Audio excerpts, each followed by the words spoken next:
बुद्ध का मार्ग अन्य सभी मार्गों से भिन्न है। यह स्वाभाविक है, सहज है, आचरण में उतारने के लिए है। यह कोई गुरु शिष्य परंपरा का घोतक नहीं है, आश्रम पद्धति का घोतक नहीं है कि जहां एक गुरु है, बाकी सारे शिष्य हैं। जो गुरु कह दे उसी को आंख बंद करके मानते चले जाए, हाँ जी करते चले जाए। बुद्ध का ऐसा मार्ग नहीं है, और न ही बुद्ध ने कभी ऐसा मार्ग अपनाया, न स्वीकार किया।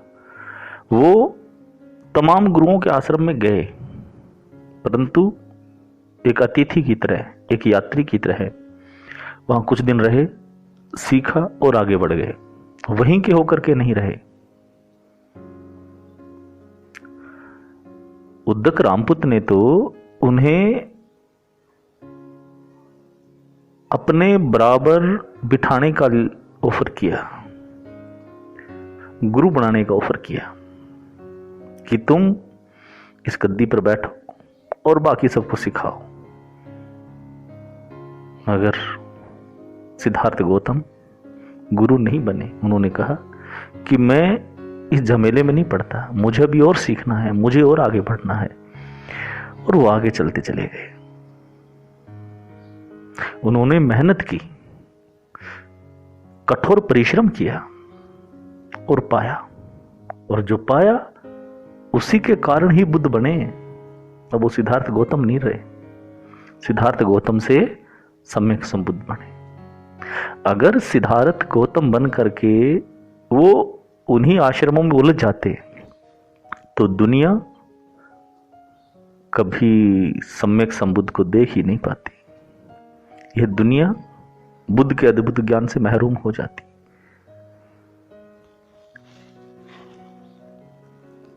इसलिए बुद्ध को वो आश्रम पद्धतियां पसंद नहीं थी। बुद्ध को गुरु और शिष्य का जो बर्ताव है वो शायद कभी हजम ही नहीं हुआ होगा। आप देख रहे हैं कि प्राचीन समय के आश्रमों में क्या था। लकड़ियां काट लाओ, आश्रम के पशु चरा लाओ, घास खोद लाओ, सब्जियां तोड़ लाओ, और कुछ नहीं कर रहे, खाली बैठे हो तो अपने गुरु के पैर ही दबा लो। और वहां वही योग्य है जो आज्ञाकारी है, जो जितनी ज्यादा आज्ञा मानता है। सीखने सिखाने का कोई मतलब नहीं। आप कितने आगे बढ़ पाए, कितना सीख पाए, कितना अध्यात्म सीख पाए, उससे महत्वपूर्ण क्या है कि गुरु की आज्ञा मानने वाला कौन तत्पर है। और जो गुरु की आज्ञा को, बताए हुए काम को बहुत शीघ्रता से कर दे, वही योग्य, और वही उसका नजदीकी, और वही आश्रम का प्रधान शिष्य। विडंबना क्या है कि जो प्रधान शिष्य है वो इस फिराक में है कि यह गुरु कब संसार से निपटे और वो उस गद्दी पे काबिज हो। शिष्य और गुरु में एक द्वंद्व है। एक जो प्रधान शिष्य है वो अपने गुरु का अघोषित शत्रु के समान है, क्योंकि उसकी निगाह हमेशा गुरु की सीट की रहती है। वो ललायित रहता है कि वो कब गुरु की सीट पर बैठे, उसके आसन पर बैठे और बैठ करके पूरे शिष्यों को नियंत्रित करे, सबको प्रचार सुनाए, सबको उपदेशित करे, सबको निर्देशित करे। वहां अध्यात्म का कोई मतलब नहीं है, वो गुटबाजी है, एक शुद्ध पॉलिटिक्स है। आप देख लीजिए जितने गुरु हैं उनमें, उनके शिष्यों में, सब में अपने अपने ग्रुप हैं, सबके अपने अपने समूह हैं। तो बुद्ध ने इस व्यवस्था को स्वीकार ही नहीं किया। बुद्ध ने कभी नहीं कहा कि मैं तुम्हारा गुरु हूं, तुम मेरे शिष्य हो। बुद्ध ने कभी नहीं कहा तुम मेरे शिष्य हो, मैं तुम्हारा गुरु। बुद्ध ने आचरण की बात कही। बुद्ध का पूरा उपदेश मेहनत करने का उपदेश है, परिश्रम करने का उपदेश है, अभ्यास करने का उपदेश है कि धम्म मार्ग पर वही आगे बढ़ेगा जो अभ्यास करेगा, जो परिश्रम करेगा। यहां गर्दन नीची करके हां जी कहने का मैटर नहीं है, बल्कि जानना, सीखना और आचरण में उतारने का है। कठोर तपस्या का मार्ग है।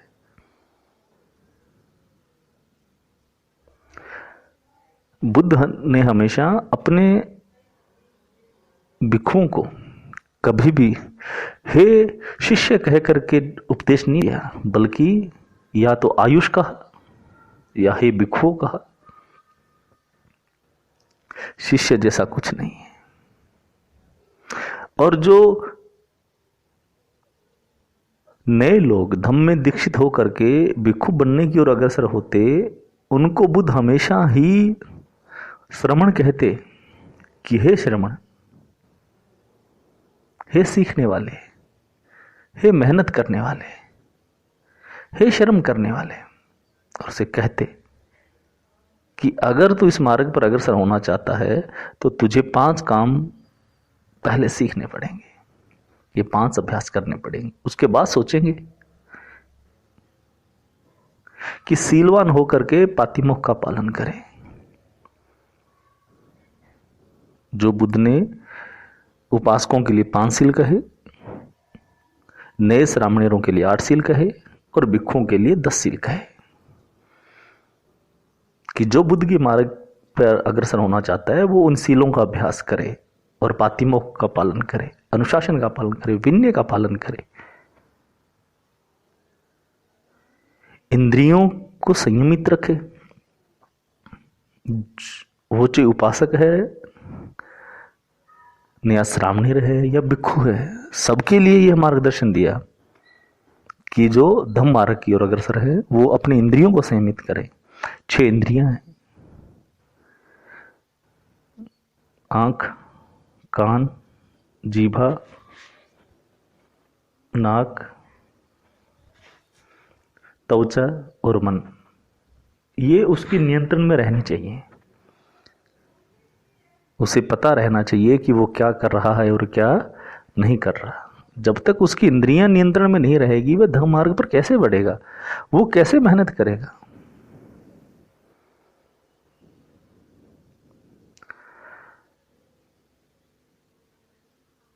तीसरा कि वह मितभाषी बने, कम बोले, जितनी जरूरत है उतना बोले। ऐसा नहीं कि सारा दिन ही बटर बटर बोलता रहे।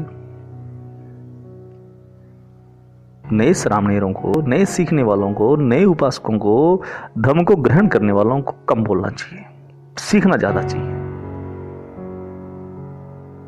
ऐसा नहीं है कि धम्म की एक क्लास सीखी नहीं और सिखाना चालू। अभी श्रामणेर बने 1 साल भी नहीं हुआ कि धम्म देशनाएं चालू। ऐसा नहीं, बुद्ध ने उसके लिए मना किया कि पहले सीखो, एकांतवासी होकर के ध्यान करो।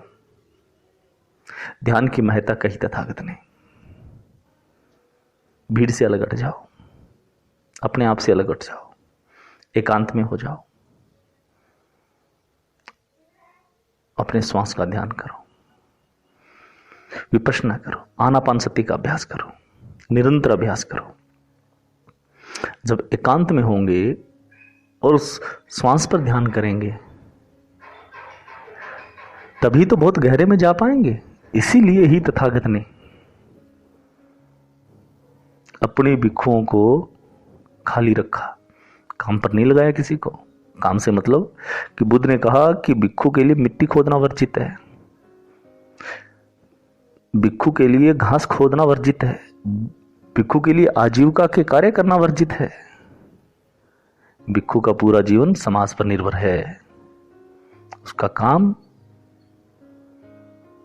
सीखना, सिखाना और लोगों का कल्याण करना है। भिक्खु को गाय चराने की जरूरत नहीं है, भिक्खु को सब्जियां तोड़ने की जरूरत नहीं है। भिक्खा पात्र है, अपने चारिका पे निकले, भिक्खा ग्रहण करे और एकांत स्थान देख करके साधना करे, सम्मादिट्ठी का अभ्यास करे, सम्यक दृष्टि, चीजें जैसी हैं वैसी ही देखने का प्रयास करे, किसी के बहकावे में नहीं आए। दिन है तो कहे दिन है, रात है तो कहे रात है। जो चीजें जिस ढंग की हैं वैसी ही हैं। कहे मूर्ति है तो मूर्ति है, पुस्तक है तो पुस्तक है।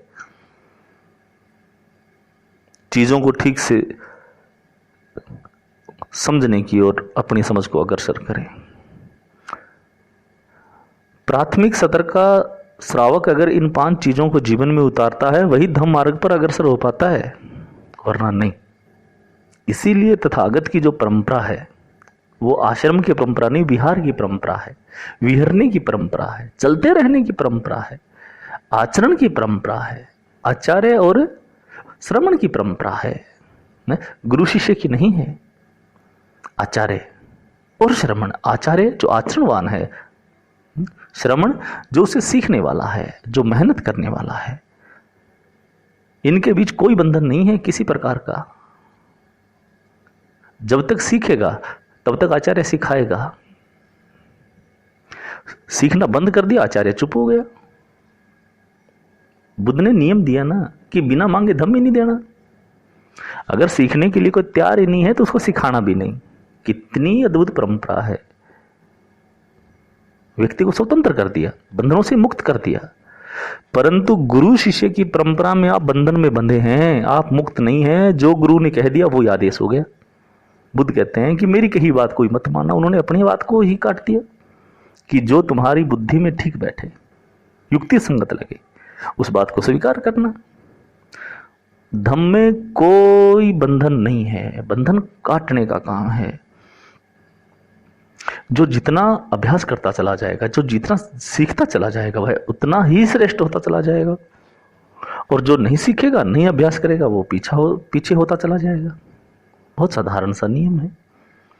आप इस बात को देखिए ना कि आनंद जीवन पर्यंत बुद्ध के साथ रहे, महापरिनिर्वाण तक साथ रहे।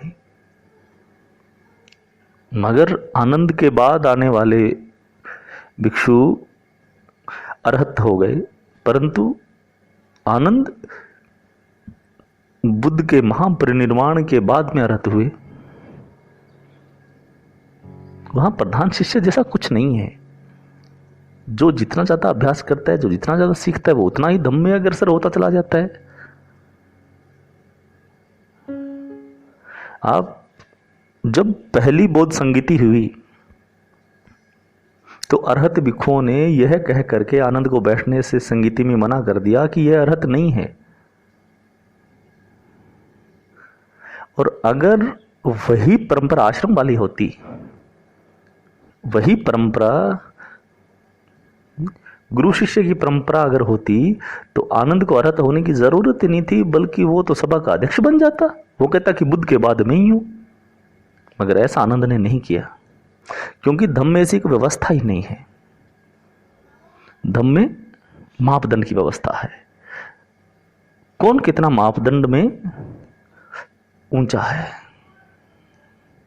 एक लेवल फिक्स कर दिया बुद्ध ने। जो इस लेवल से ऊपर जाएगा वह श्रेष्ठ होता चला जाएगा, और जो इस लेवल से नीचे आ जाएगा वह अश्रेष्ठ हो जाएगा। यानी कोई व्यक्ति जब तक मापदंडों पर खड़ा है तब तक श्रेष्ठ है, जब तक मापदंडों पर नहीं है वह अश्रेष्ठ है। एक बार आप हो सकते हैं श्रेष्ठ, पर उस पर टिका रहना बहुत जरूरी है। उस लेवल को मेंटेन करे रखना जरूरी है।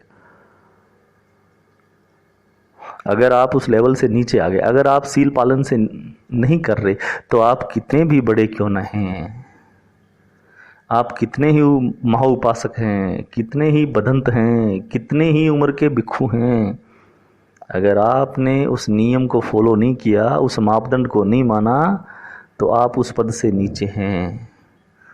संघ में भी ऐसी अवस्था है कि अगर कोई भिक्षु अपनी भिक्षु पद की गरिमा को तोड़ता है, छोड़ता है, तो वह भिक्षु संघ से बाहर हो सकता है। उस पर बकायदा उस पर मुकदमा चलता है।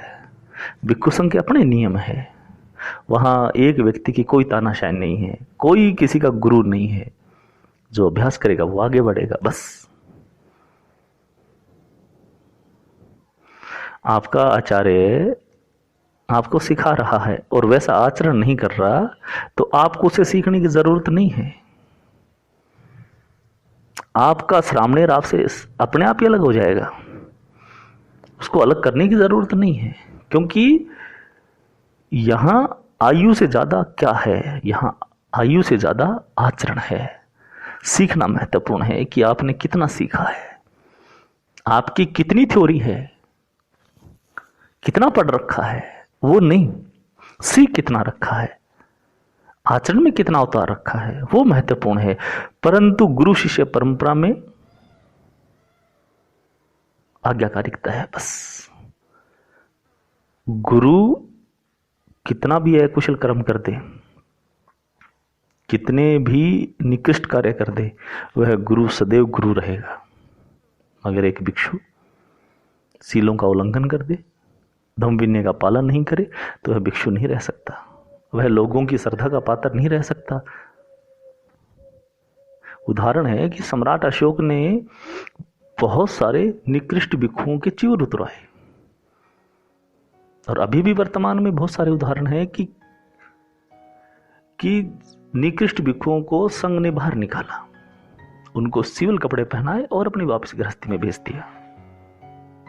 बुद्ध का धम्म आचरण के लिए है। यह मेहनत करने का है, केवल आंख बंद करके मानने का नहीं है। इसीलिए बुद्ध इस संसार में सबसे अलग है।